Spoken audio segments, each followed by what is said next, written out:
مفارق یہاں پر جو ہے معروض جدا ہوتا ہوگا یا جدا نہ ہوتا ہوگا.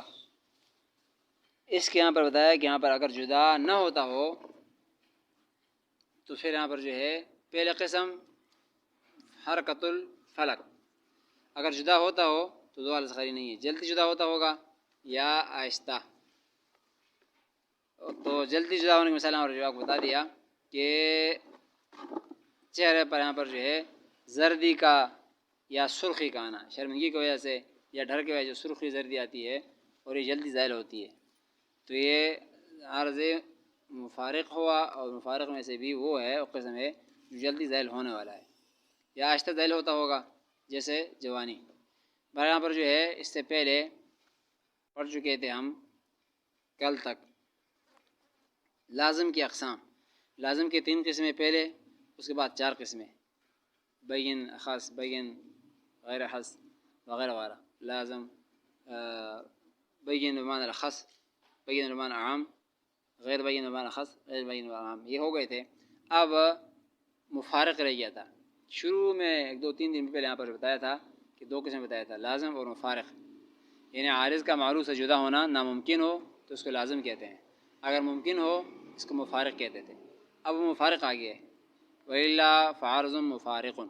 مطلب یہاں سے یہ بتا رہے ہیں کہ ورنہ عارض مفارق ہوگا، یعنی عارض کا معروض سے جدا ہونا ممکن ہو تو اس کو عارض مفارق کہتے ہیں.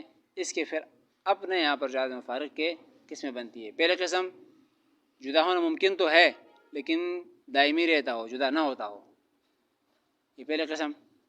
اور دوسرا قسم یہاں پر جو ہے جدا ہوتا ہوگا تو 2 حالت خالی نہیں ہے، جلدی فوراً جدا ہوتا ہوگا یا آہستہ آہستہ.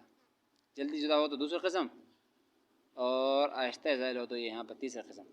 یہ بتا رہے ہیں یدومو، یا تو دائمی رہتا ہوگا یعنی عارض مفارق اب معروض سے جدا نہ ہوتا ہو. اس کی مثال کحرکت الفلک فإنها دائمۃ للفلک. فلک کا حرکت، ہلنا، فإنها دائمۃ للفلک، کیونکہ یہاں پر جو ہے یہ آسمان کا حرکت کرنا یہ آسمان کے ساتھ دائمی ہے. اگرچہ عارض مفارق ہے، یہ جدا ہو سکتا ہے، ناممکن نہیں ہے، ممکن ہے لیکن اسے ہمیشہ رہتا ہے. وَإِن لَّمْ يَمْتَنِعْ انفكاكها بالنظر إلى ذاته. ذات کے لحاظ سے اگرچہ ان کا جدا ہونا ممتنع نہیں ہے، ممکن ہے، یعنی ایسا ہو کہ ٹھہر جائے، ہو سکتا ہے، ممکن تو ہے لیکن یہاں پر جو ہوتا ایسا نہیں ہے، ہمیشہ اس میں حرکت پائی جاتی ہے. او یزول، یا زائل ہوتا ہوگا تو زائل کا 2 قسمیں تھی، یعنی زائل ہوتا ہے عارض معروض سے. اب زائل جو ہوتا ہے یا تو سریع الزوال ہوگا یا بطیء الزوال بتایا تھا، بسرعت، یا تو بہت جلدی یہاں پر جو ہے عارض معروض کو لاحق ہو کر جدا ہوتا ہوگا. کحمرت الخجل و صفرت الوجل، جیسے یہاں پر جو ہے شرمندگی کا سرخی، و صفرت الوجل، اور ڈر کا یہاں پر جو ہے زرد پن. چہرے پر یہاں پر جو ہے شرمندگی کی وجہ سے جو سرخی مائل یہاں پر جو ہے رنگ ظاہر ہوتا ہے، اس شرمندگی کی وجہ سے جو رنگ زرد ہو جاتا ہے، یہ عارض ہے چہرے پر، چہرے کو عارض ہوتا ہے. لیکن یہ عارض بھی ایسا ہے جو فوراً آناً فوراً ظاہر ہوتا ہے، سریع الزوال ہے، اس کا ظاہر ہونا سریع الزوال ہے، بہت جلدی ظاہر ہوتا ہے. او بطوئن، یا یہاں پر ظاہر ہوتا ہوگا لیکن آہستہ آہستہ، بطوئن ہوگا، بطیء الزوال کہا جاتا ہے اس کو، آہستہ آہستہ ظاہر ہونا. کشبابی، جیسے کہ یہاں پر جوانی بھی انسان سے جسم سے ڈھل جاتی ہے لیکن یہاں پر ایک دم نہیں ہوتی ہے، آہستہ آہستہ. یہ یہاں پر جو عارض مفارق ہو گئے اس کے اقسام 3 ہو گئے.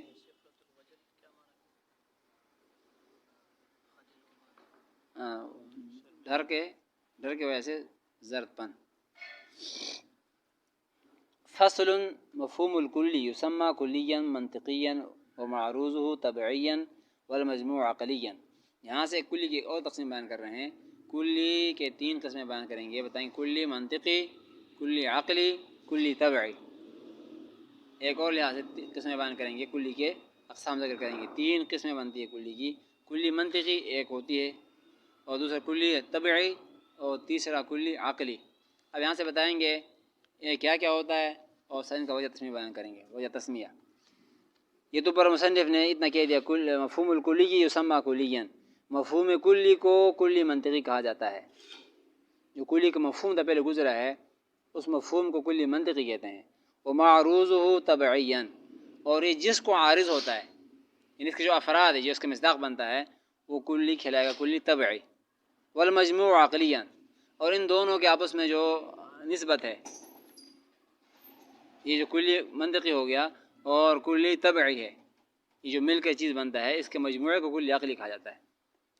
وقذل انواع الخمسۃ، اور ایسے یہاں پر کہتے ہیں انواع خمسہ کے اندر، بلکہ کلی کے اندر یہ بات جاری نہیں ہوتی ہے، بلکہ انواع خمسہ کے اندر یہ بات جاری ہوتی ہے. کیا مطلب؟ جنس کلی، جنس طبعی، جنس عقلی، فصل کلی، فصل منطقی، اور فصل طبعی، اور فصل عقلی، یہ سب میں جاری ہوگا. یہ بتا رہے ہیں. اب بتا رہے ہیں کہ مفہوم الکلی، مصنف علیہ رحمۃ یہاں پر جو ہے اس کا وجہ تسمیہ بیان کریں گے کہ مفہوم کلی کیا ہوتا ہے، اور اس کو مفہوم کلی جو کلی منطقی ہے، منطقی کیوں کہتے ہیں.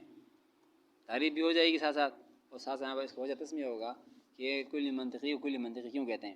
کہتے ہیں مفہوم الکلی ای ما یطلق علیہ لفظ الکلی، جس چیز پر کلی کا اطلاق ہوتا ہے، یعنی المفہوم الذی لا یمتنع فرض صدقہ علی کثیرین یسمى کلیا منطقیا. جو پہلے ذریعہ آپ نے پڑھا ہے، کلی کسے کہا جاتا تھا؟ کلی کا مفہوم کیا تھا؟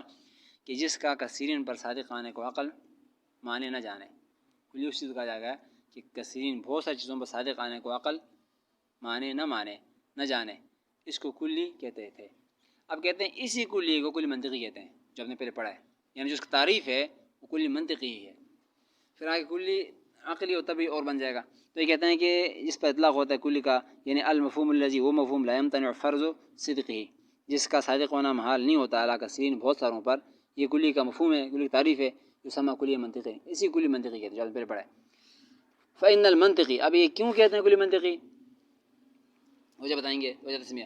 فإن المنطقی یقصد من الکل هذا المعنى، اس کلی منطقی اس لیے کہتے ہیں کہ اس مفہوم کو، جو تعریف ہم پڑھ لیں، اس مفہوم کو کلی منطقی کہتے ہیں. منطقی حضرات کلی سے یہ معنی مراد لیتے ہیں.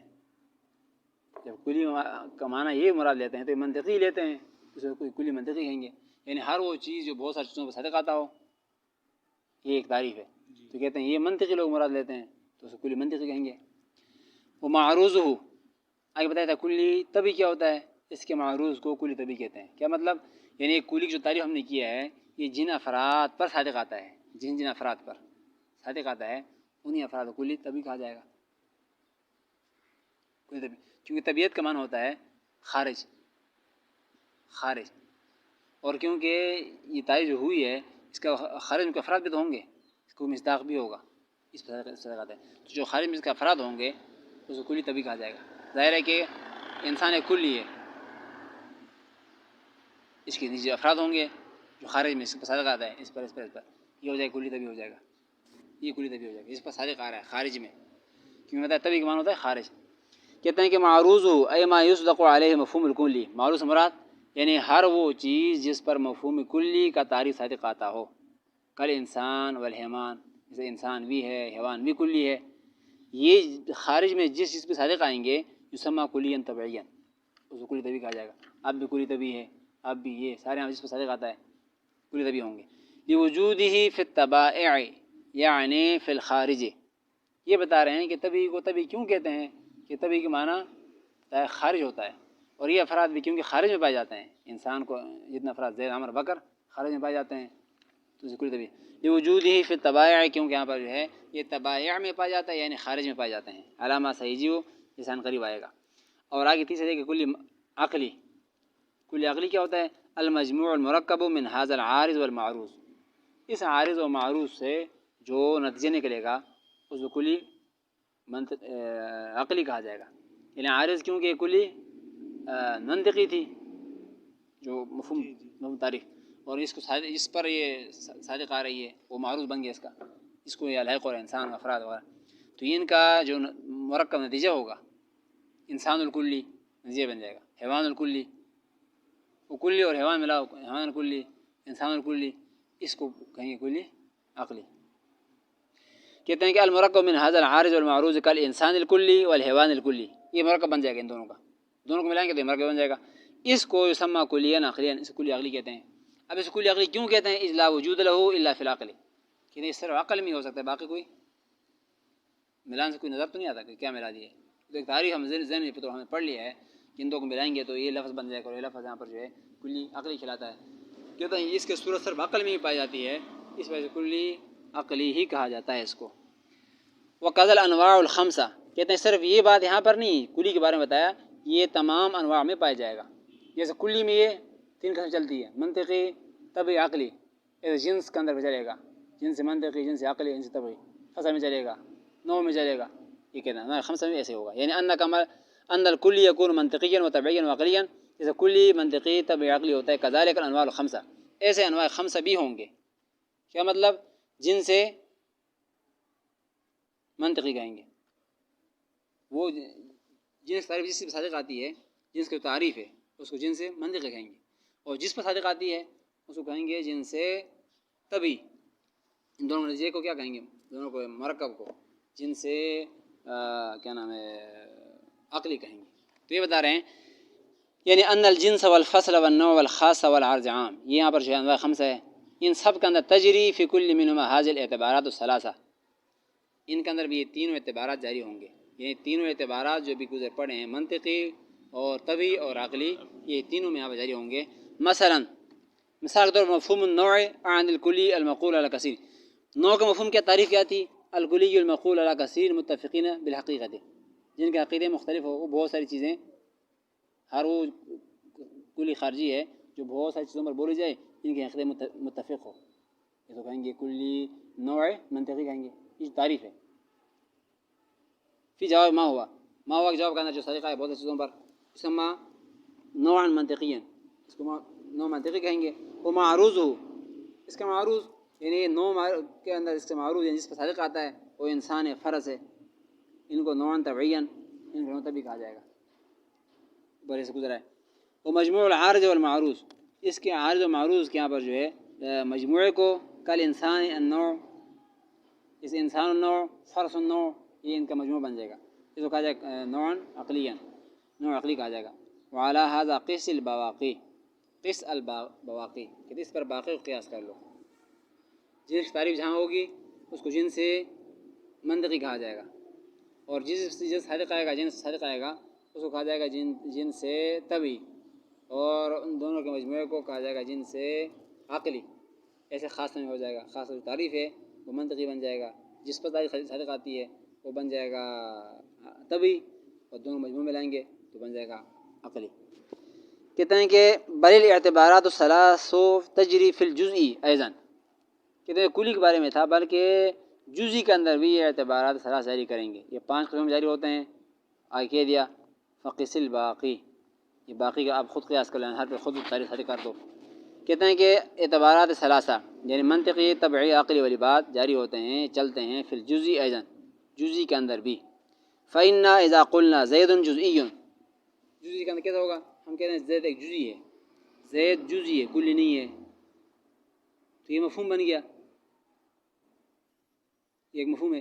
تو مفہوم الجزئی، جزئی کا مفہوم کیا بنے گا؟ جیسے زید ہم جزئی کہتے ہیں تو جزئی کا مفہوم کیا پہلے گزرا ہے؟ ما یمتنع فرع الصدق علی کثیرین، جزئی اس کا جاتا ہے جو بہت ساری چیزوں میں صادق نہ ہے.